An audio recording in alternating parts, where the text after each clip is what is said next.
Well, this is one of the last great smoking competitions left on the planet, so... Λοιπόν, θα παρακαλέσω καταρχάς να κλείσετε τα κινητά, να μειώσετε το κάπνισμα ή αδυνατόν να το σταματήσετε και επίσης θα παρακαλέσω τους φωτογράφους κατά τη διάρκεια της συνέντευξης να μην χρησιμοποιούν flash. Εκ μέρους του Διεθνούς Φεστιβάλ Κινηματογράφου της Αθήνας, καλωσορίζω λοιπόν και εγώ τους καλεσμένους μας. Σας θυμίζω ότι η ταινία είναι υποψήφια για 8 Όσκαρ. Η σημερινή προβολή είναι φιλανθρωπική, συνδιοργανώνεται από την Audiovisual, την εταιρεία διανομής της ταινίας, η οποία θα κυκλοφορήσει την ταινία στις 21 Φεβρουαρίου, και το Διεθνές Φεστιβάλ Κινηματογράφου της Αθήνας, που εκτός από τις νύχτες Πρεμιέρας διοργανώνει και άλλες εκδηλώσεις όπως αυτή ή το αφιέρωμα στον Μπέρκμαν τον επόμενο μήνα. Όλα τα έσοδα της σημερινής πρεμιέρας είναι για την Εταιρεία Προστασίας Σπαστικών. Η κυρία Αντωνοπούλου, η πρόεδρος της εταιρείας, είναι μαζί μας. Ο σκηνοθέτης Πολ Τόμας Άντερσον σας θυμίζω ότι έχει 3 υποψηφιότητες για αυτά τα Όσκαρ, καλύτερης ταινίας, σεναρίου και σκηνοθεσίας. Υποψήφιος είναι επίσης και ο Daniel Day-Lewis. Αυτά από μένα. Σας παρακαλώ ερωτήσεις. Και παρακαλώ τους φωτογράφους στα flash λίγο. Okay. Η κυρία Αντωνοπούλου κάτι θέλει. Το πρότυπο κέντρο εκπαίδευσης και αποκατάστασης Πόρτα Ανοιχτή της Εταιρείας Προστασίας Σπαστικών φέτος συμπλήρωσε 35 χρόνια συνεχούς εργασίας. Το πιο ωραίο δώρο για μας, τι πιο καλό από την πρεμιέρα της ταινίας του Πολ Τόμας Άντερσον, «Θα χυθεί αίμα», με πρωταγωνιστή το μεγάλο ποιοτικό καλλιτέχνη και πολύ ευαίσθητο άνθρωπο Daniel Day-Lewis. Καθώς ήδη γνωρίζετε, όλες οι πρεμιέρες των ταινιών του Daniel Day-Lewis στην Αθήνα γίνονται με τον ίδιο παρόντα και σύμφωνα με την πάγια επιθυμία του, πάντα για τους σκοπούς της Εταιρείας Προστασίας Σπαστικών. Είναι ο μεγάλος φίλος των παιδιών μας που τον λατρεύουν. Η λέξη ευχαριστώ είναι πολύ λίγη, αλλά ειλικρινά δεν ξέρω τι άλλο να του πω. Ευχαριστίες επίσης οφείλονται στον σκηνοθέτη Πολ Τόμας Άντερσον για την παρουσία του στην Αθήνα και βέβαια στην Audiovisual Enterprises, το φεστιβάλ Νύχτες Πρεμιέρας, για την οργάνωση και την άψογη συνεργασία μαζί μας, καθώς και τις εταιρείες Miramax, Paramount Vintage και Walt Disney Studios. Από το 1972, που είναι το έτος ίδρυσης της Εταιρείας Προστασίας Σπαστικών, ακολουθήθηκε μία πορεία ανάπτυξης. Μέχρι τώρα έχουν εξυπηρετηθεί 3.000 οικογένειες και σήμερα φοιτούν στα προγράμματά μας 250 άτομα όλων των ηλικιών. Η εταιρεία προσφέρει στο ιδιόκτητο κέντρο της στην Αργυρούπολη διάγνωση, ιατρική παρακολούθηση, θεραπευτικές υπηρεσίες, εκπαίδευση, ειδική αγωγή, κοινωνική και ψυχολογική στήριξη, προεπαγγελματική και επαγγελματική κατάρτιση, καθώς και ξενώνα προσωρινής διαμονής.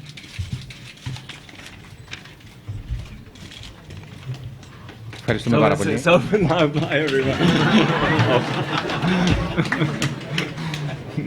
Και τη θέση της κυρίας Αντωνοπούλου πήρε η κυρία Δάφνη Οικονόμου, επίσης από την ψυχή της Εταιρείας Προστασίας Σπαστικών. Και αρχίζει η συνέντευξη.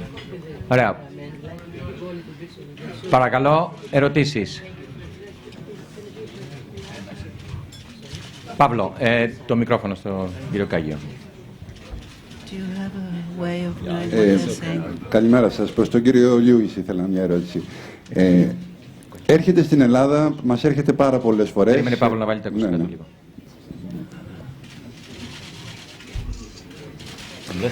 Έρχεται συχνά στην Ελλάδα τα τελευταία 20 χρόνια, τον έχουμε παρακολουθήσει, χαιρόμαστε που έρχεται, τον αγαπάμε, το ξέρει και ξέρουμε ότι μας αγαπάει και αυτός. Τι είναι αυτό το ιδιαίτερο που το κάνει και έρχεται στην Ελλάδα εκτός από την εταιρεία σπαστικών? Apart from, what is the reason you come apart from the Cerebral Palsy Society? Well, you're looking at her right here. I fell in love with an entire family many years ago, the Economus, and so it's always with great pleasure that we're able to come here from time to time with a film and to do a benefit screening of that film for the Cerebral Palsy Athens, which Daphne has devoted such a great part of her life to, the most wonderful, wonderful centre in the city, and I don't know how many of you have had a chance to visit it, but I highly recommend it. I first came here 36 years ago, and at that time there were a group of funny little men in uniforms running the country, and it's things have relaxed a bit since then. But we arrived, I came here with my school, and I think we must have arrived during some vast, great military parade, because we looked out of the window in the morning and there were lots of tanks, and I thought there was an invasion going on or something. There were lots of tanks and armoured cars and soldiers and coming into the city. And as I remember it, we spent most of the visit running away from sailors who'd been away at sea for a long time and weren't too particular about who they were chasing. Anyhow, I've had many, many happy times here, and I'll always be happy to come back. Επόμενη ερώτηση. Μπορούμε να σταματήσουμε τις φωτογραφίες για λίγο, έτσι, να μπορέσει και ο ίδιος να ηρεμήσει. Στον κύριο Άντερσον θέλω να κάνω μια ερώτηση σχετικά με τον τρόπο που αντλεί έμπνευση από τις πηγές του. Από ότι, αν δεν κάνω λάθος, τη συγκεκριμένη ταινία την εμπνεύστηκε όχι από ολόκληρο το βιβλίο Oil, αλλά από μια παράγραφο ή ένα κεφάλαιο, μπορώ να κάνω λάθος αυτό. Αλλά το Punch Drunk Love, αν θυμάμαι καλά, το είχε εμπνευστεί από έναν στίχο ενός τραγουδιού, ούτε καν ολόκληρο το τραγούδι. Και νομίζω υπάρχει κάποια ταινία που είχε εμπνευστεί από το κουτί μιας πουτίγκας στο σούπερ μάρκετ. Νομίζω. Ήθελα λοιπόν να ρωτήσω πώς ακριβώς λειτουργεί αυτή η διαδικασία, πώς φτιάχνεις μια ολόκληρη ταινία από ένα τόσο μικρό πράγμα, και αν εκεί πέρα υπάρχει κάποια λύση που μπορεί να προτείνει στους δημιουργούς που λένε ότι και πού να βρω μια έμπνευση για κάτι πρωτότυπο.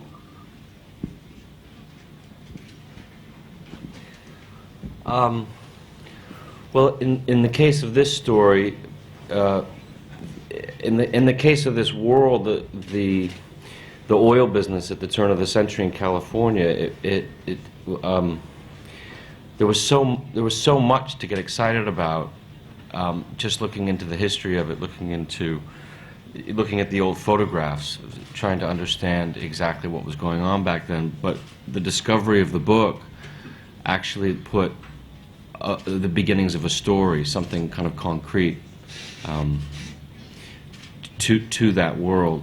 So, and the book is so dense, it's so enormous that it would have been impossible to adapt the entire thing. So we really just used what was most valuable in it, and kind of arrogantly, or kind of moved off on our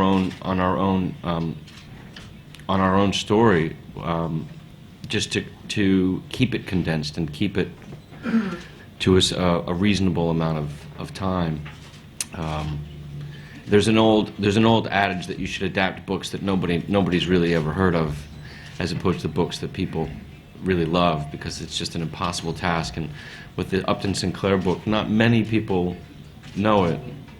It's not one of his more famous books, so we felt all right about doing what we had to do to tell the story.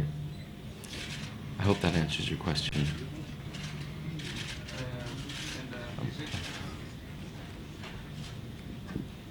Από ό,τι καταλαβαίνω όμως είναι μια διαδικασία που γίνεται σε όλες πάνω κάτω τις δουλειές σας, να φτιάχνετε ολόκληρους κόσμους από τόσο μικρά πράγματα.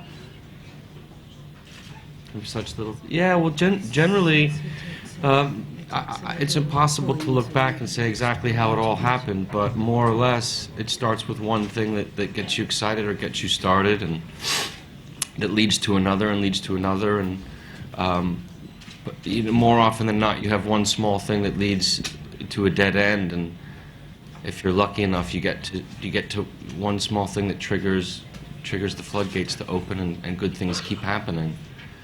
That's how it works at its best, for me.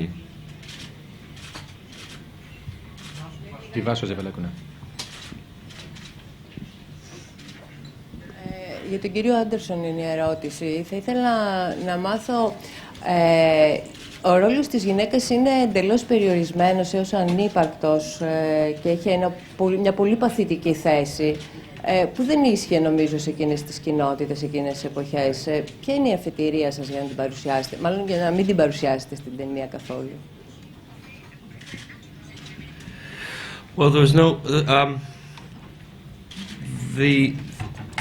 from everything that the research that we did, that work was mainly done by men in the oil fields of California at the time. That once the oil fields were settled, then families would come in, and it was a slightly more normal environment. But we just had this story to tell, and quite honestly, to have injected anything that wasn't honest to the period and to the time and to that work that they were doing would have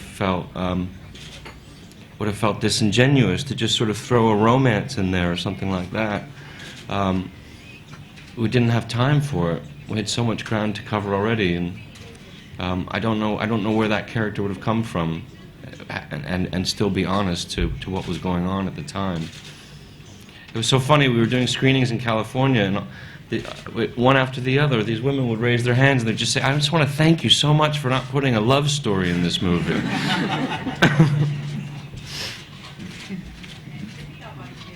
Μικρόφωνο.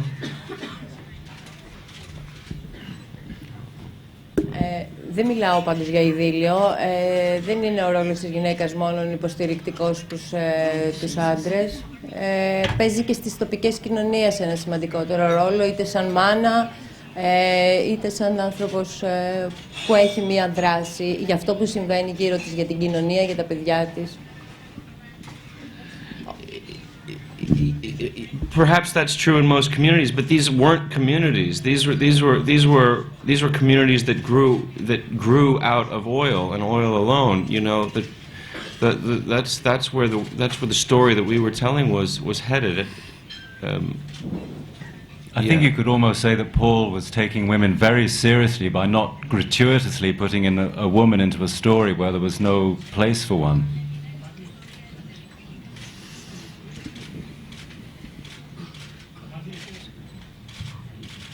Η επόμενη ερώτηση στον κύριο Σταμάτη. Ναι.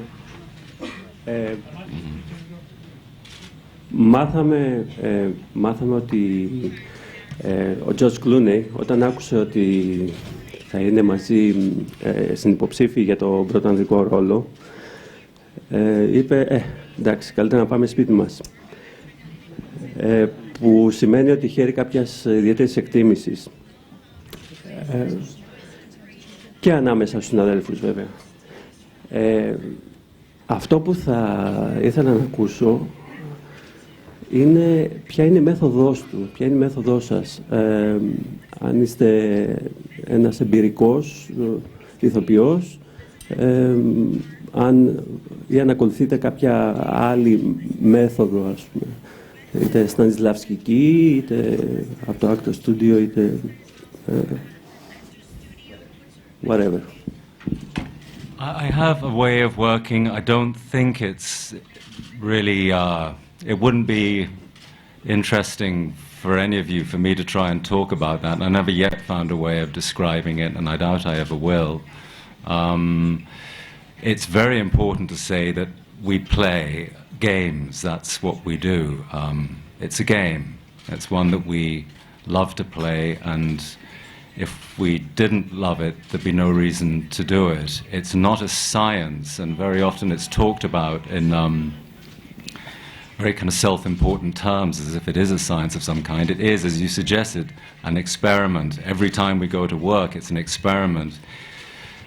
The way in which you work in each separate occasion may have some things in common with the last and with the next, but essentially you begin with nothing, from nothing, and you go to work and you go mining, and that's what it is. And beyond that, I think it would just be incredibly boring for me to try and describe it to you. And also, you know, my feeling is with any creative work whatsoever, look at the thing in front of you.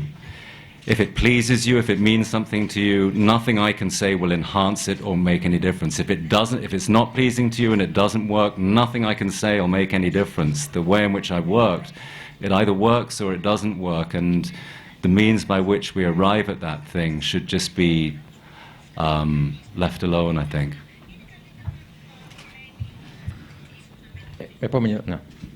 Είδα την ταινία σας και έχω πάρα πολύ καλή ιδέα για αυτή, για πολλά επιμέρους. Οι ερμηνείες, η φωτογραφία, η ατμόσφαιρα.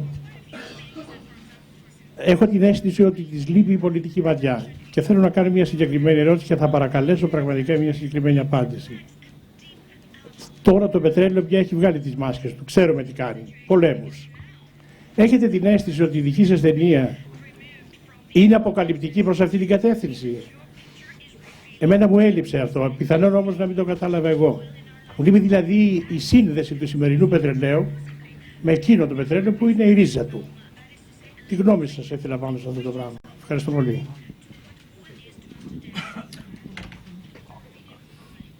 I'm quite happy that you missed any kind of that any kind of link to what oil is to our lives today is not so present in the story, because that's not really our concern.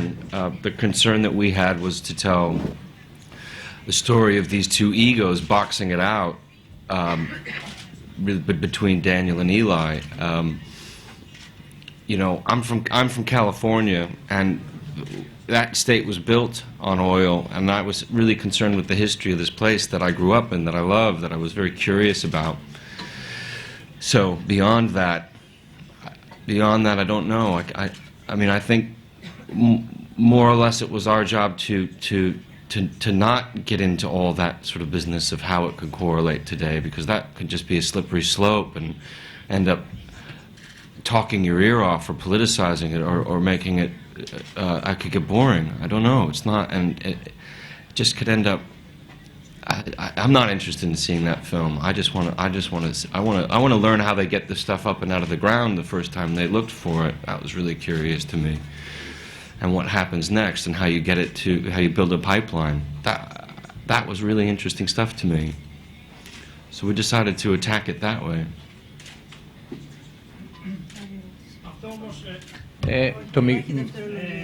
Θα παρακαλέσω μία ερώτηση στον καθένα για να μπορούν να μιλήσουν όλοι. Το μικρόφωνο τότε, το μικρόφωνο. Εγώ θα μιλούσα μόνο μία φορά, αλλά επειδή ένα λεπτό, μαντάμ. Λοιπόν, εγώ θα μιλούσα μία φορά. Επειδή στους άλλους συναδέλφους δώσατε αυτή τη δυνατότητα, γι' αυτό. Καταλαβαίνω το συλλογισμό σας. Εκείνο που δεν καταλαβαίνω όμως είναι ότι αυτός ο άνθρωπος κινήθηκε μέσα σε ένα πολιτικό περιβάλλον. Αν το πολιτικό περιβάλλον ήταν διαφορετικό, αυτός θα ήταν διαφορετικός άνθρωπος. Έτσι δεν μπορεί κανείς να αποσυνδέσει το πολιτικό περιβάλλον που επιτρέπει ο άνθρωπος να πάει προς τα εδώ ή προς τα εκεί. Λες και ό,τι συμβαίνει, συμβαίνει από το Θεό. Και μέσα κάνετε μια κρίση και κριτική για τη θρησκεία. Έστω και σε μια αίρεση της Εκκλησίας και όχι στο σύνολό της. Πώς μπορεί κανείς να αφήσει έξω την πολιτική από αυτό? Που διαμορφώνει τους χαρακτήρες, που επιτρέπει να περνάς μέσα από το χωράφι του άλλου, να φτάνει το πετρελαιό σου στον ωκεανό.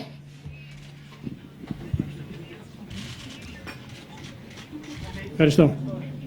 It sounds to me like you liked it.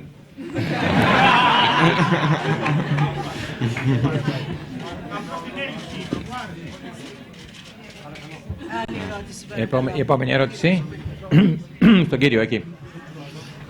Θα παρακαλέσω μία μικρή παράκληση. Μία ερώτηση ο καθένας, όσο το δυνατόν πιο σύντομες, για να μπορούν να ρωτήσουν όλοι οι συνάδελφοι. Να προχωρήσω πιο πέρα πολιτικά, με ένα πολιτικό ερώτημα.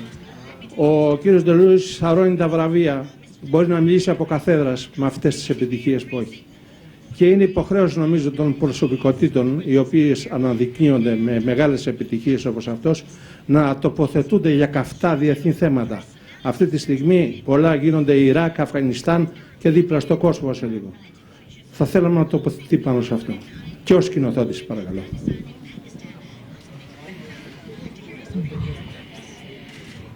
About everything?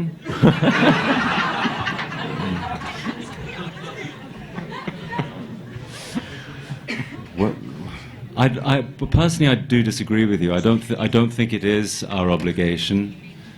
It's every single human being's obligation to have opinions, certainly. But by virtue of the fact that I'm an actor and occasionally stand on a platform, I don't think that, therefore, makes me an appropriate spokesman on any given subject for that reason. In fact, I think very often people that have that privilege are misguided in expressing their views when they're ill-considered. I do have very strong opinions about, amongst other things, some of the subjects you mentioned, and indeed particularly strong opinions about what needs to be done in Palestine. But quite honestly, I don't think it would be fruitful for me to express them in this moment. Επόμενη ερώτηση, παρακαλώ, στον κύριο.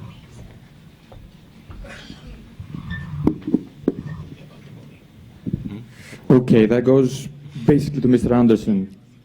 You can, because I'm gonna ask you in English, all right? Oh, fantastic. So, what's in the film? I couldn't help but thinking about westerns at the frontier and films like Once Upon a Time in the West, because it's all about building America. Okay, so first part of the question is, what kind of films, other films, have you draw your inspiration from? And second part is that there's a lot of greed and ambition in the film, but there's no affection, no forgiveness, no remorse. Do all these things about building America say something about America today or the rest of the world in your view? Well, I talk about films. You know, certainly The Treasure of Sierra Madre was a big influence making this film. That kind of just the way that story is told. Giant. It's impossible to make a film about oil, you know, without having to think about what George Stevens did with Giant. It's such a terrific story, and the list goes on of films. But like I sort of mentioned earlier, you know, I hope that there is some elements of forgiveness or compassion in the film, and I certainly know that it gets dark and goes to sort of nasty places, but in terms of how I feel about Daniel Plainview, you know, and perhaps some of the things he does, I can understand them. I don't agree with them, but I understand what he does. I understand some of the methods to his behavior, reasons for his behavior.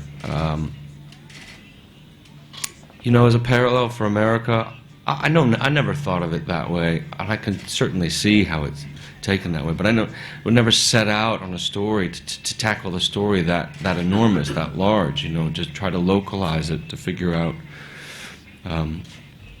what this business was like, how hard it might have been to survive in it,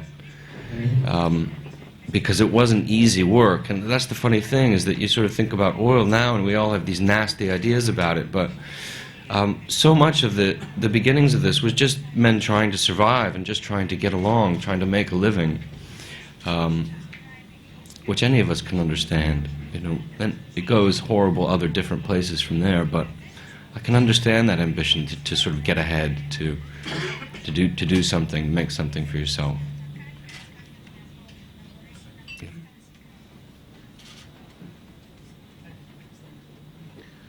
Επόμενη ερώτηση στην κυρία Άννα.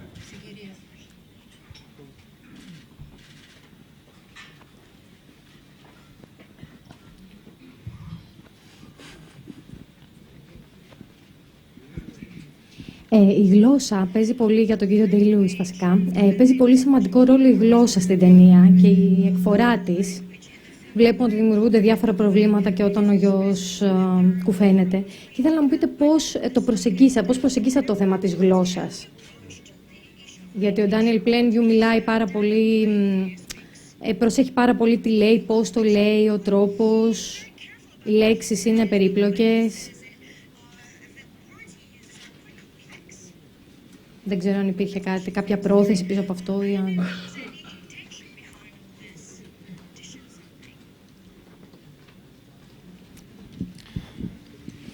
When you first discover Plainview, at the beginning of the story, almost in a sequence that you could call a prologue. One of the things that most intrigued and delighted me about Paul's script when I first read it is that it seemed to me he told you everything that you needed to know about that man in that moment, engaged in that pursuit, without ever saying a word. And in fact, there was a much longer sequence in the script, and we shot a longer sequence, which probably would have sunk the boat if we'd kept it in. But I was delighted by that. It seemed very cheeky to attempt such a thing, but I was delighted by that. And then, you know, a lot of these fellas that were engaged in that work worked on their own until they could afford to, till they found a partner or could afford to have a team with them. And if you're working on your own and the essence of your work is to dig a hole in the ground and gouge into that earth with your bare hands in search of something shiny, it's a solitary and almost animalistic way of life. And if you're lucky enough, as Plainview was, to find some of that wealth, just enough that he was looking for, so he could get another plot of land and maybe strike something a little bit bigger the next time, the chances are you're going to have to start using language, essentially as a form of deceit, I suppose. He becomes, you know, part of that great tradition of snakebite remedy salesmen going from town to town trying to convince people that it's a really, really good idea to give up that piece of land that's going to be pillaged by you, very often without any great result. And essentially that ground will probably be unusable thereafter. So he kind of develops a facility with language. I mean, it's as much a question for Paul. Paul created that language very specifically for this story. But it is, as a theme, it's something that's always interested me, I suppose, the idea as language as a smokescreen. Where people have a facility with language and they use it as a means of not actually saying what's on their mind. Hi, just to follow on from that question. Hello, over here. How are you doing? Just to follow on from that question, the character of Daniel Plainview, as you say, he starts off as, we think he's quite a nice bloke. He ends up being something akin to a complete and utter gobshite. How do you rate him as a human being? Well, it's not really part of my experience to judge him in that way, either to objectify him, to define him, or judge him. That is absolutely not part of my work. Therefore, to do it now is almost like a falsification. I could, I suppose, do it in the same way that any one of us could do it in this room, but it's really not part of my experience, and it's certainly not part of my work. In fact, it's absolutely essential that I don't objectify him in that way, and it's vital that I don't judge him in that way, and I never did. Paul didn't judge him. To my mind, he explored the life of that man without blinking in a very honest way, and what else could I do but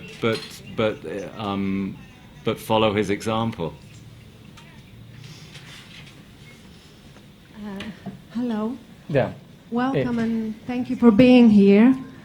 I'd like to ask you if you believe in God, and what's your opinion about religion and what it does, how it influences people all over the world. That's for you, I think. I do believe in God, and I'm of two minds about most religions. They've seen some good, seen some bad. I think we all have. I think most of us feel of two minds about it. I grew up going to church. I liked it sometimes, I didn't like it other times. I got bored sometimes. I liked the music most of all. And I'm not sure what to make of it now.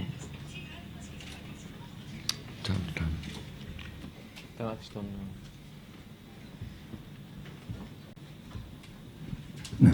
Για τον κύριο Τόμας Άντερσον η ερώτηση. Μας έχετε συστήσει μια ομάδα ηθοποιών όπως ο Τζον Σι Ράιλι, ο Γκούσμαν, ο Φίλιπ Σέιμον Χόφμαν στο Boogie Nights και στο Μανόλια μετά. Και εδώ είδαμε μια κυριαρχική φιγούρα, τον κύριο Λιούις, ως Plainview, και δεύτερος ρόλος που δεν είναι τόσο γνωστή στο ευρύ κοινό, πάει από τον Πολντάνο, ίσως που είναι ένας ανερχόμενος νέος ηθοποιός.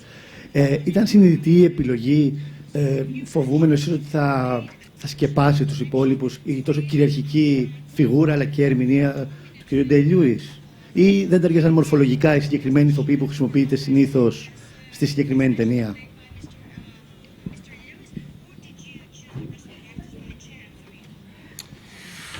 Well, we chose the actors at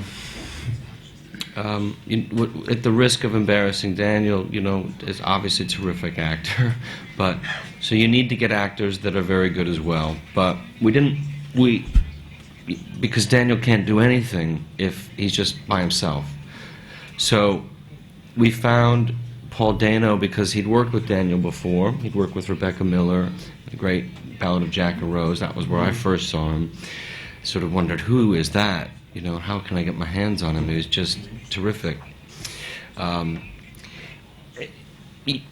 You know, yes, Daniel's at the center of it. We were talking about this the other day. Daniel's at the center of it, but you could consider it an ensemble because everybody needs to give Daniel something and Daniel them back. You know, so we have such great. The young boy that plays his son, H.W., is not an actor. He's just a boy who lived in Texas where we were shooting. We went out and found Kevin O'Connor plays the brother, terrific actor,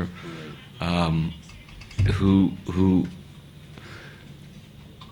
you know, you just hope that you can find people that share the same nuttiness that you do, that want to kind of go out there and have a good time. But by have a good time, I mean not, you know, kind of yuck it up, but enjoy the concentration and enjoy the intensity of the work. And through that, you end up smiling at the end of the day, just with the joy of what you've done. And we rounded up I have to say, the best group for that.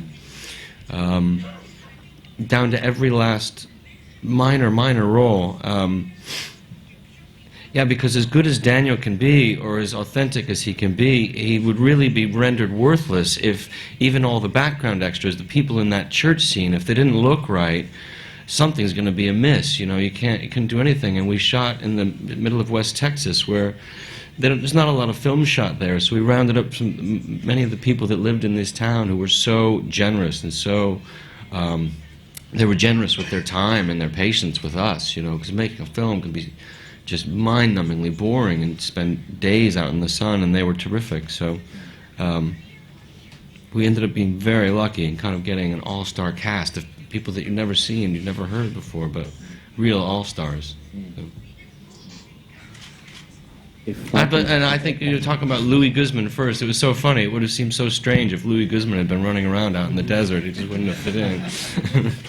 Well, Guzman is good in whatever he does. But that's right. If I can just bring us down to something a bit more mundane, I apologize, Paul, for this, but this is a question that does need to be asked. A lot of thinking people before you two have talked about the Oscars and how, in the end, it's not really that huge a deal.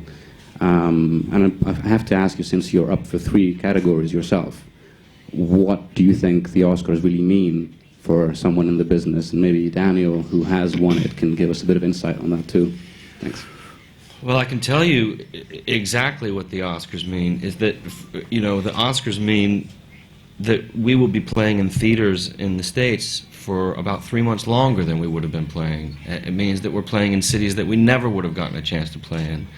You know, we moved from playing in one theater in Los Angeles to a theater that I've never been able to play in, which is the Cinerama Dome. I mean, that's the direct link between what Oscars mean and how it really affects me, you know, whether they give me one or not. I mean, which they should. They should give me, you know, if they know what's good for me.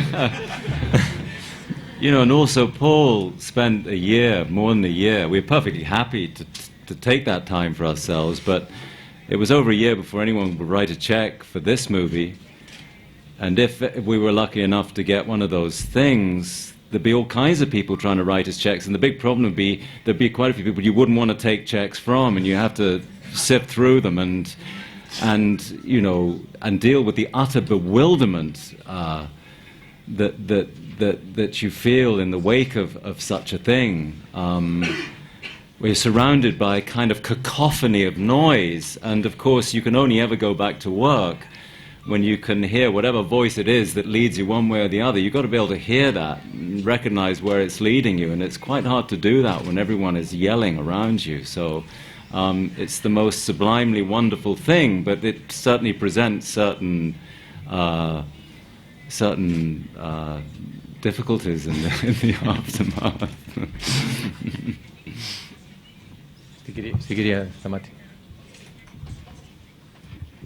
This is a question for Mr. Lewis. You described working as an actor before as mining, the process of working as an actor. And I would like to know what kind of jewel did you mine out of working in this film? Well, again, you see, you don't know. I mean, that part of the strange thing about that work is that you may have a very strong instinctive sense in recognizing something of value, in discarding something which you consider to have less or no value, but you may be entirely wrong. It remains to the very end, and probably to the day the film is released, an experiment over which you only have a certain amount of control. And I was talking to a dear friend of mine on the way here who does a similar kind of work, about the pure joy of any pursuit that allows for the loss of the self. And I think that's what creative work can potentially offer you, the loss of the self. And we all need to lose ourselves from time to time. Not all of us have a chance to do that. And the suspension of time as well. You know, our period working together, which is one of the most fruitful I've ever had in my life, was time out of time, during which you almost live an accelerated lifetime. Even only in the illusion of it, you live an accelerated lifetime, and you goddamn feel like you have at the end of it as well. But it's a very joyful thing, and it's nice to kind of remind oneself and others of that too, because so much self-importance tends to surround this kind of work. You have to keep just bringing it back down to what it is, which is like a group of people who share a similar kind of insanity, choosing a playground and then going and playing in that playground for a period of time. And that's it.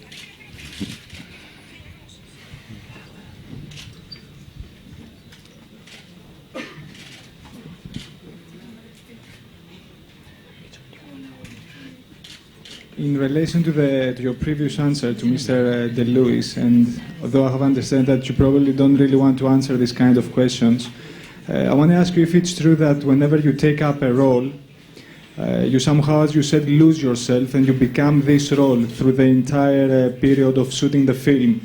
I've heard a story that in a party you said to a colleague of yours that when he said, "Hello, Mr. DeLuis," you said, "DeLuis, it's Bill," while you were shooting Gangs of New York. Well, that's bollocks for a start, so let me disenchant you of that idea. No, I mean, if people of their own volition and with the encouragement of others choose to call me by the name of my character, I'm only too happy about that. I would prefer that, in fact, but I absolutely wouldn't dream of correcting somebody who chose not to. It's kind of not part of my thing. You know, again, you know, I prefer to kind of bring it down back to something just a little simpler, which is, I don't become somebody else. I don't. Quite obviously, I don't. What I am able to do sometimes is to create for myself the illusion that I do. And in achieving that, maybe I've a chance of creating that illusion for others as well. I may feel as if I've traveled a great distance to discover a world that was utterly mysterious to me before, and to experience the world through the soul, through the eyes of another man. But it may be in reality that I've travelled only a very, very small distance and my own life hasn't receded to such an extent, because finally, if you don't work from the very centre of yourself and from your own experience, you have nothing to give. So there's a kind of bridging takes place. But the illusion, if you're lucky, is that you occupy a different world. Can I follow up to that question? Just a little thing. Talking about the insanity, sharing a common insanity with other colleagues, have you ever met any problem of not finding the same total dedication, let's say, to that insanity? Yes. Throughout your career? Yes, I have. Yes, I have. It's not easy when that happens. It's not easy.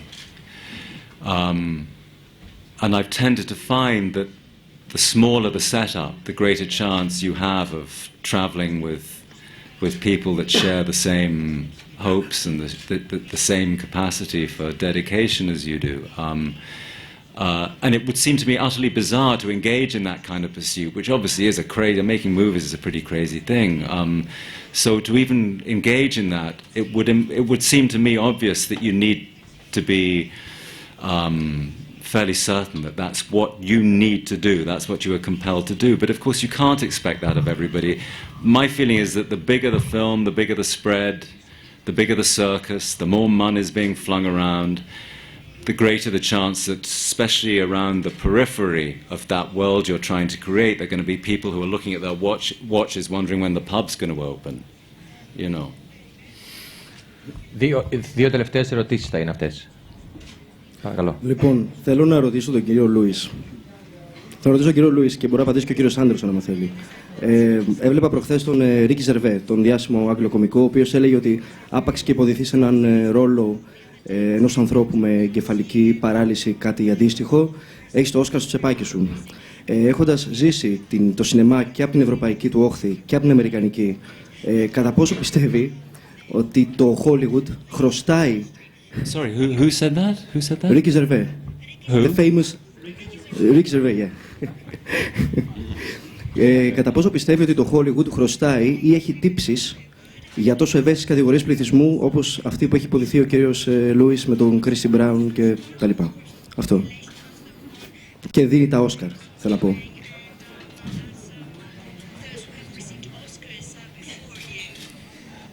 I'm not sure if you're aware of it, but Ricky Gervais is a comedian, and if he takes the piss out of me and makes a joke at my expense, I'm only too happy about it. I think he's a wonderful and very gifted man. For the rest of it, I don't know. I suppose I could be cynical about it. I guess I could. Certainly others probably are, but I prefer not to be. Mr. Day-Lewis. Ναι, οκ, εσείς και μετά εσείς, ωραία. Thank you. Mr. Day-Lewis, hello, I'm here. I'm here. Hello. Hello. I don't know your relationship with theatre, but I would like to ask you if you will be interested of working in theatre, especially in low-budget, avant-garde performances, either in Greece or in other European cities. Is that an offer? Definitely, or if you wish. I would certainly be interested in the idea of it, yes. I would be. From time to time I think about the idea of maybe directing in the theatre. I wouldn't be able to do what Paul does. Directing a film, I just wouldn't have it in me to do that. But directing in the theatre, most particularly because I like the idea of working with actors, working closely with actors, and I think maybe I'd be able to help out there. So I think about that from time to time, and I do think about working in the theatre. It's sort of been suggested on my behalf a lot over the years, and maybe I haven't helped things along that I have a certain kind of contempt for the theatre, which is absolutely not true. I grew up with the theatre. It was my first love. My first work as an actor for some years was in the theatre. It's extremely difficult in a very different way to the way that movies are difficult. For the most part, I mean, I can go and see a pretty lousy film and find something interesting in it. if you go and see lousy theatre, you want to strangle the person next to you. It's for the most part, a very unsatisfying experience, I find, as a member of the audience. I have seen some remarkable productions and remarkable performances over the years, but not that many. It's a wonderfully unpredictable enterprise. I suppose it's no different in that respect, but no, the theatre will always, have a very central place in my life, regardless of whether I ever work in it again. I mean, it was the foundation of my work. Okay. Ακούμε. Για τον κύριο Άντερσον η ερώτησή μου. Πιστεύω ότι κάνατε συλλογικά πολύ σημαντική δουλειά στη μουσική, καλύτερα στην ηχητική υπόκρουση της ταινίας. Με εντυπωσίασε αρκετά ο τρόπος που χειρίζεστε τη μουσική, για την ακρίβεια τον ήχο σε αυτή την ταινία, σαν ένα συμπλήρωμα όσων ίσως θέλει να πει η ταινία. Θα θέλετε να μου πείτε λίγα πράγματα γι' αυτό? Sure. Just to talk about the music very briefly, which was done by Johnny Greenwood, who's in a band, Radiohead, many people know. But what they don't know is that he has a sort of a moonlighting job as the BBC composer in residence, where for the past few years he's been experimenting with scores for orchestra and Ondes Martineau, and he's just kind of doing things with orchestras that shouldn't be done.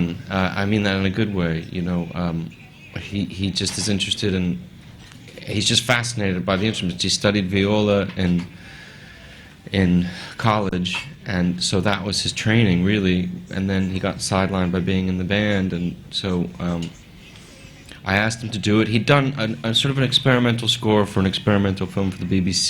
We approached him about doing it, showed him the film, and played some of his music that he'd been experimenting with up against the film, and he felt confident enough to do it, and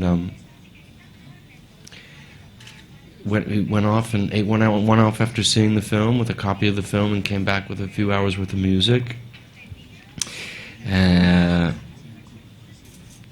I'm trying to think what else that I can say to you about it, about how he did it. It's still a mystery to me, exactly. I don't really know how he does it. Yeah. I think the one thing I said to him was, I think we should have horror movie music from time to time. So we approached it like that was the one direction that I gave him. And then one time I asked him for some pirate music. And then other than that, he just sort of did it all on his own. Yeah. Για το τέλος θα παρακαλέσω τον Γενικό Διευθυντή των Περιοδικών της Πήγασος, τον κύριο Πέτρο Αντωνιάδη, και του Διεθνούς Φεστιβάλ να κάνει μια αποφώνηση αυτής της συνέντευξης. Και μετά η κυρία Οικονόμου. Is our General Manager. Παρακαλώ. Γεια σας και καλώς ήρθατε. Δεν έχω και πολλά πράγματα να πω. Εγώ είμαι ένας απλός συνεφίλ και νομίζω το θέμα το έχετε εξαντλήσει εσείς όλοι οι ειδικοί. Ήθελα να σας ευχαριστήσω πάρα πολύ που βρίσκεστε εδώ και όπως επίσης ιδιαίτερα τον κύριο Λούις και τον κύριο Άντερσον για μια εκδήλωση η οποία δεν είναι απλά μια κοινή πρεμιέρα, αλλά μια πρεμιέρα η οποία γίνεται για ιδιαίτερους σκοπούς, όπως είναι η σκοπή της εταιρείας Βαστικών. Έχουμε κάνει και στο παρελθόν άλλη εκδήλωση, πάλι με τον κύριο Λούις, και ελπίζω ότι και στο μέλλον θα μπορέσουμε και εμείς όσο μπορούμε να βοηθήσουμε αυτές τις εκδηλώσεις. Σας ευχαριστώ πολύ. Η κυρία Οικονόμου βεβαίως ως αποφώνηση. Η κυρία Οικονόμου είναι η ψυχή όλων αυτών των πραγμάτων. Και σας... Και αν μου επιτρέπετε, όσοι... Επιτρέψτε μου κάτι, κύριε Οικονόμου. Όσοι δεν έχετε πάει... Speak in English, so that Daniel and Paul will truly understand everything I'm saying. Daniel spoke about his love for us. All great loves are mutual, and the best loves are loves at first sight. And this is what has bound us together all these years, because we really love you. we really, really love you.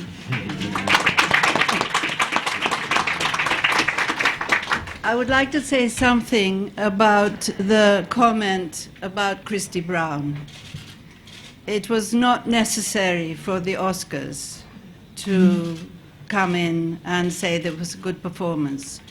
The children in our center have said to Daniel, "You got it right." And this is the greatest tribute to an actor. So we did not need the Oscars, but it was nice to have them. And when Daniel won the Oscar, he had something that our children had given him, a little phylacteau, a little lucky charm in his pocket. And he called us at some completely ungodly hour, and he said, "Tell the children that we have won." So that is our connection. And as we are now at the 35 years of our center, we decided this year that we would not give prizes and awards either to the government or to foundations or to big businesses or to any of these big conglomerates. We would only honor people and individuals this year. And the top of the list of those people is Daniel Day-Lewis.